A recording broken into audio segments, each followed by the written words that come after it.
तर ठाकरे बंधूंनी मुंबईकरांसाठीचा वचननामा जाहीर केलाय। सेना भवनातील देवीचं दर्शन घेऊन ठाकरे बंधूंनी आपला वचननामा जाहीर केला।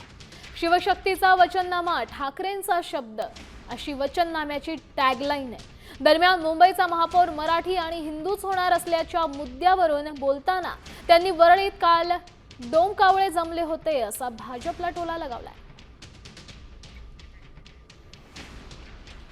मला असं वाटतं की त्यांनी हा जो काही विचार सुरू केला, काल एक त्यांचा कुठला रे वरळीला डोम, तिथे सगळे डोंबिवळे जमले होते आणि तिथे मी डोंबिवळे होण्यासाठी म्हणालो, जे मराठी होणार हिंदू होणार म्हणतायत ते शिवसेनेतलेच बरेचसे गद्दार तिकडे गेले होते। ते कोण आहेत धर्माने? ज्यांना शिवसेनेने मोठं केलं ते धर्माने कोण आहेत?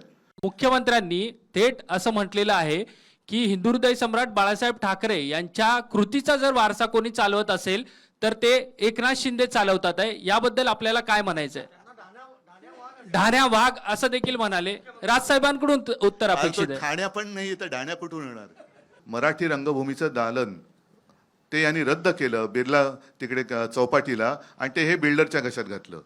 वरळी दुग्ध डेअरी आहे, तिथल्या सगळ्या कामगारांचं नीट तिथेच पुनर्वसन करून तिथे आपण जागतिक दर्जाचं पर्यटन केंद्र करणार होतो, ते आता यांनी रद्द करून तेही बिल्डरच्या घशात घालतायत। देवनार डम्पिंग ग्राउंड हे बिल्डरच्या घशात घालतायत। कुर्ला मदर डेअरी अदानीच्या घशात घातलेली आहे। मुलुंडचा सगळे ती कांजूरचे मिठागरे आहेत ती अदानीच्या घशात घातलेली आहेत। म्हणजे यांचा महापौर होणार नाही, पण झाला तर मुंबईचं अदानीस्तान होईल, हे माझं स्पष्ट आणि ठाम मत आहे।